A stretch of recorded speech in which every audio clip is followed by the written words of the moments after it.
बिस्मिल्लाहिर्रहमानिर्रहीम। अस्सलाम वालेकुम। मैं हूं फ़हीम अख्तर। नाज़रीन, आज कौमी असम्बली का एक हंगामा खेज़ इजलास हुआ। कौमी असम्बली के इजलास में वफाकी हुकूमत को कामयाबी मिली और मुतहदा अपोजिशन को एक बड़ी नाकामी हुई। अपोजिशन की क़यादत आज कौमी असम्बली के इजलास से मुकम्मल तौर पर गैर हाजिर रही। हुकूमती अरकान डोमिनेट नज़र आए, लेकिन कुछ नाखुशगवार वाक़यात भी पेश हुए।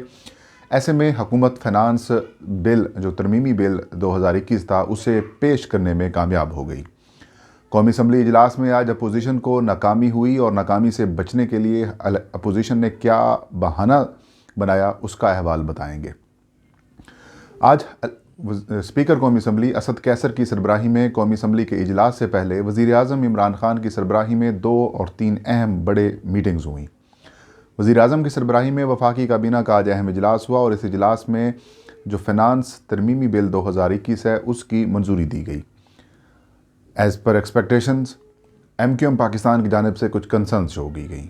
MQM पाकिस्तान ने गो के खुलेआम इसकी मुखालफत तो नहीं की, लेकिन अपने तहफ़्फ़ुज़ात और ख़दशात का इज़हार किया, जिसके ऊपर वज़ीर आज़म इमरान खान ने वज़ीर ख़ज़ाना शौकत तरीन को ये हिदायत जारी की कि इसके ऊपर कमेटी बनाएँ और जो काबिल अमल हल है वो इसका निकाला जाए।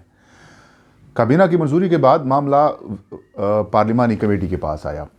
पार्लियामेंट हाउस में ही पार्लिमानी पार्टी का एक अहम इजलास होता है। वज़ीर आज़म इमरान खान इसकी सरबराही करते हैं और इस इजलास में वज़ीर ख़ज़ाना शौकत तरीन की जानिब से हुकूमती अरकान को जो फ़ाइनेंस तरमीमी बिल 2021 है, उसके मुहरकात, उसकी वजूहात और बिल के नुकात के ऊपर ब्रीफिंग दी जाती है। बताया जाता है कि पाकिस्तान के जो मुआशी हालात हैं वो इस चीज़ के मुतामिल नहीं हो सकते कि मुख्तलिफ़ आइटम्स के ऊपर ज़्यादा टैक्स छूट दी जाए। लिहाजा जो टैक्स जो 2021 के मेन बजट में या जो मेन बिल में छूट दी गई थी, उनको हम रिवर्स कर रहे हैं और उनको जो पुरानी सतह थी उसके ऊपर हम ला रहे हैं। काबीना के फ़ैसले के बाद जब मामला पार्लिमानी कमेटी के पास आया तो अरकान ने सख्त सवालात किए। महंगाई एक एब्सोल्यूट प्रॉब्लम है। इमरान खान हो या फिर पाकिस्तान तहरीक इंसाफ, इनके लिए शुरू से ही ये महंगाई का जो मसला है वो बरकरार है। महंगाई की बहुत सारी अहम वजूहात हैं। उनमें से सबसे बड़ी वजह जो हुकूमत ये समझती है कि हमारी जो इंपोर्ट्स हैं वो ज़्यादा हैं, एक्सपोर्ट्स कम हैं। इंपोर्ट्स और एक्सपोर्ट्स में गैप होने की वजह से पाकिस्तान का इंटरनेशनली यानी कि बाहर से चीज़ें मंगवाने के ऊपर जो दारोमदार है वो ज़्यादा है और पाकिस्तान में बदकिस्मती से जो डॉलर का एक्सचेंज रेट है वो क्योंकि अपनी जो उसकी ओरिजिनल वैल्यू है उसके ऊपर है।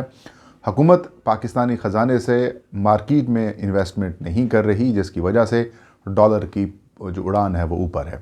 डॉलर ज़्यादा होने की वजह से जो ज़रूरत की अशिया जो हम बाहर से मंगवाते हैं वो भी ज़ाहिर है उनके रेट भी डबल होते जा रहे हैं। एक तो इंटरनेशनल इम्पैक्ट, दूसरा डॉलर का इम्पैक्ट, और जो तीसरी बड़ी वजह है वो हमारी इंतज़ामी नाकामी है। मजिस्ट्रेट हूँ या फिर DCs ACs हूँ, ये उस तरीके से काम नहीं कर रहे जिसका जो मन चाहता है वो अपने रेट्स जो है वो मुकर्रर कर देता है। मिसाल के तौर पर कई ऐसे आइटम्स हैं जो पाकिस्तान में ख़ुद प्रोड्यूस करता है, पाकिस्तान में पैदा होते हैं, वो भी इंटरनेशनल रेट्स के साथ चले जा रहे हैं। जैसे आटे को देख लें, हुकूमत ने अगर गंदम की कीमत में 600 रुपये इजाफा किया है तो वो फ़ी मन किया है, लेकिन जो प्राइवेट मिल्स हैं या फिर दुकानदार हैं उन्होंने फ़ी मन जो आटा है, या फिर यूँ करें कि फ़ी 10 किलो या 15 किलो वाला जो बैग है उसे 600 से 700 रुपये उसका इजाफा कर दिया है। ज़ाहिर है आवाम में इमरान खान हो या फिर हुकूमत हो, जो भी हुकूमत हो, इसके दौरान अगर ऐसा कुछ होता है तो उसकी मकबूलियत कम ही वाक़ होती है। इसी किस्म के इजहार जो हुकूमती अरकान कौमी असम्बली हैं उन्होंने किए। उन्होंने कहा कि वज़ीर आज़म साहब इसके ऊपर तवज्जो दें, वज़ीर ख़ज़ाना साहब इसके ऊपर तवज्जो दें, बसूरत दीगर के बहुत देर हो जाए। बल्दियाती इंतखाबात में हमारी शिकस्त की भी बड़ी वजह महंगाई थी। लोग तंग आ चुके हैं महंगाई से और उल्टा हम उसको प्रॉपरली जो महंगाई की वजूहात है लोगों को ना तो बता रहे हैं, बल्कि हम ये कह रहे हैं कि पाकिस्तान अगर सस्ता मुल्क है, पाकिस्तान दुनिया के दीगर ममालिक की जानिब से सस्ता मुल्क है, लेकिन पाकिस्तानियों के लिए तो महंगा मुल्क है। बहरहाल सख्त सवालात के जवाबात नहीं दिए वज़ीर आज़म इमरान खान ने, बल्कि 1-2 अरकान ने यह भी क्वेश्चन उठाए कि स्टेट बैंक ऑफ पाकिस्तान कि हम खुद मुख्तारी को कुछ ऐसी बातें आ रही हैं कि शायद हम उनको IMF के हवाले कर रहे हैं। तो वज़ीर आज़म ने कहा कि मेरी हुकूमत के दौरान ऐसा नहीं होगा कि जो मुल्क की सलामती के ऊपर क्वेश्चन उठें। बहरहाल इसकी काबीना जो हुकूमती पार्लिमानी कमेटी थी उसकी मंजूरी के बाद ये बिल कौमी असम्बली के लिए पेश कर दिया गया। स्पीकर कौमी असम्बली असद कैसर की सरबराही में कौमी असम्बली का एक अहम इजलास होता है जो बाद में हंगामा खेज़ी में तब्दील हुआ। स्पीकर कौमी असम्बली ने जब फाइनेंस बिल 2021 पेश करने के हवाले से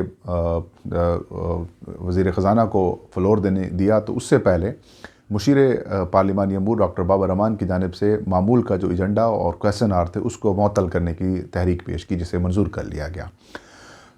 अभी वज़ीर ख़ज़ाना शौकत तरीन जो हैं वो फ़ाइनेंस तरमीमी बिल 2021 पेश करने ही लगे थे कि अपोजिशन की जमातों की जानिब से एहतजाज शुरू कर दिया गया, लेकिन एहतजाज के बावजूद फ़ाइनेंस बिल की तहरीक मंजूर हुई, पेश हुई और उसके बाद जो बिल है और जो मिनी बजट है वो पेश कर दिया गया। हुकूमत इस मरले में तो किसी हद तक कामयाब रही कि फ़ाइनेंस बिल कामयाबी से पेश कर दिया गया, लेकिन बाद में जो एजेंडा आइटम्स में कुछ ऑर्डिनेंसेस थे जो कि जिनकी मुद्दत किसी भी सदारती ऑर्डिनेंस की 120 रोज़ के लिए होती है, और अगर 120 रोज़ में वो ऑर्डिनेंस लैप्स कर जाता है तो स्पीकर कौमी असम्बली की ये एक इख्तियार होता है कि वो पुरानी डेट्स में से उसको आगे एक्सटेंड कर दे, या फिर स्पीकर या फिर चेयरमैन सेनेट, इन दोनों हाउसेज़ में वो ऑर्डिनेंस 120 रोज़ गुजरने के बाद पेश किया जाता है। और अगर ऐवान ये समझता है कि इसको एक्सटेंड करना चाहिए और इसकी तहरीक या इसकी करारदाद मंजूर हो जाती है तो फिर उसको एक्सटेंड कर दिया जाता है। ऐसे ही आज कुछ जो ऑर्डिनेंसेस थे 6 से 7 ऑर्डिनेंसेस,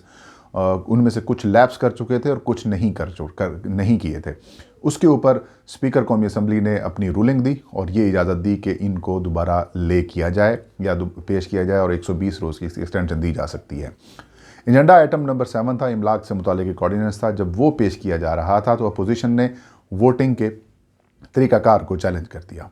वोटिंग का तरीक़ाकार जो है वो बड़ा अहम था, क्योंकि स्पीकर पहले ज़बानी तौर पर ये जब तहरीक पेश होती थी तो उसके ऊपर जो स्पीकर पूछते हैं अराकीन से कि अगर कोई इस बिल की फ़ेवर में है तो वो येस करे और जो इसके अगेंस्ट है तो वो नो करे। तो येस की आवाज़ ज़्यादा थी तो स्पीकर ने कहा ये अप्रूव है, लेकिन अपोजिशन ने इस तरीक़ाकार को चैलेंज किया और उसके बाद काउंटिंग हुई और काउंटिंग में पाकिस्तान तहरीक इंसाफ और उनके इत्तेहादी जमातों के अराकीन उसके हक़ में खड़े हुए। तो यूँ उस तहरीक के हक़ में 145 वोट आए और अपोजिशन की जानिब से सिर्फ 3 लोग खड़े हुए, बाकी सब ने इसमें हिस्सा नहीं लिया। अब यहाँ पर यह सवाल पैदा होता है कि इन बाकी अपोजिशन के अराकीन ने जो दावे कर रहे थे कि वो फाइनेंस बिल समेत दीगर जो लेजिस्लेशन का प्रोसेस है उसको हम जो है वो नाकाम बनाएंगे, तो क्यों खड़े नहीं हुए? उसकी रीज़न सबसे बड़ी यही थी कि अगर वो खड़े हो जाते हैं तो उनका जो ओरिजिनल नंबर है वो सामने आ जाता, क्योंकि आज अपोजिशन के बहुत सारे ऐसे अराकीन जो थे वो गैर हाजिर थे। गो कि हुकूमती अराकीन की भी एक बड़ी तादाद, तकरीबन उनमें से कह सकते हैं कि 20 के करीब 30 के करीब जो अराकीन थे वो ऐवान में मौजूद नहीं थे उस वक्त। बाद में शायद वो आए हों, लेकिन अपोजिशन के नंबर इससे भी काफ़ी ज़्यादा कम थे। तो यही एक स्ट्रेटजी इख्तियार की हुकूमत अपोजिशन ने कि अगर नंबर सामने आ जाते हैं तो हम एक्सपोज हो जाएंगे, लिहाजा हम इस प्रोसेस में हिस्सा ही नहीं लेते और हम इसका तनकीद का निशाना बनाते हैं। फिर ख्वाजा आसिफ खड़े हुए, उन्होंने एक तकरीर की और ये कहा कि मुल्क की खुदमुख्तारी को कंप्रोमाइज़ किया जा रहा है, IMF और बाकी लोगों को दिया जा रहा है, मुआशी तौर पर पाकिस्तान को कमज़ोर किया जा रहा है, ढाका फ़ाल के बाद पाकिस्तान को मुआशी तौर पर फ़ाल करने की कोशिश की जा रही है जो किसी सूरत एक्सेप्ट नहीं है। इसका जवाब असद उमर की जानिब से दिया गया और असद उमर ने कहा कि ऐसी कोई बात नहीं है और ये जो माजी में इन्होंने करप्शन की है उसकी वजह से ये सारे प्रॉब्लम और जो इकॉनमी हमारी कमज़ोर है उसकी वजह से हुई और हम इसको रीबिल्ड कर रहे हैं, इसको बेहतर कर रहे हैं। ख्वाजा आसिफ को उन्होंने कहा कि आपको शर्म आनी चाहिए, आपको हया आनी चाहिए कि आप एक ढाका फ़ाल की को इससे जोड़ रहे हैं, ऐसा कुछ नहीं होगा।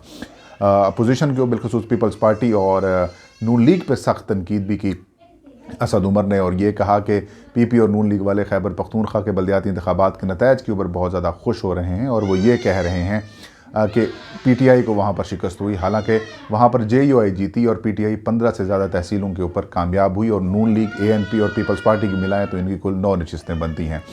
तो यूँ उन्होंने कहा कि पीपल्स पार्टी ANP और नून लीग को कामयाबी नहीं मिली, नाकामी हुई और वहाँ पर हमें ताने दिए जा रहे हैं। उनका कहना था कि अगला जो इलेक्शन का सेकंड फेज़ आएगा उसमें PTI ज़्यादा बेहतर कारकर्दगी का मुजाहरा करेगी।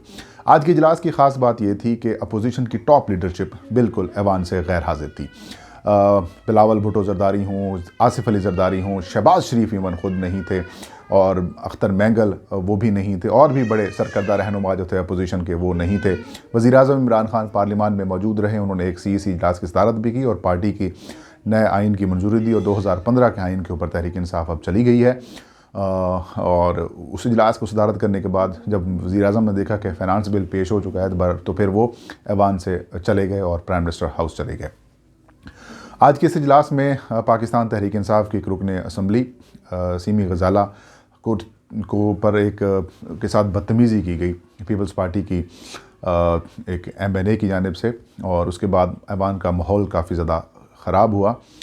بہرحال ایوان میں جو ہے وہ فائنانس بل پیش ہو چکا ہے، اس کی ترامیم جو ہے وہ سینٹ کی جو قومی اسمبلی کی کمیٹی کو پیش کر دی گئی ہیں۔ اب اس کے اوپر بحث ہوگی اور اس کی اپروول کا سلسلہ شروع ہوگا۔ ناظرین، یہ تھی آج کی ویڈیو۔ انشاءاللہ نیکسٹ ویڈیو میں نئی خبر نئے ایشو کے ساتھ میں حاضر ہوں گا۔ تب تک مجھے اجازت دیجیے۔ اپنا اور اپنے چاہنے والوں کا بہت سارا خیال رکھیں۔ اللہ ہم سب کا حامی و ناصر ہو۔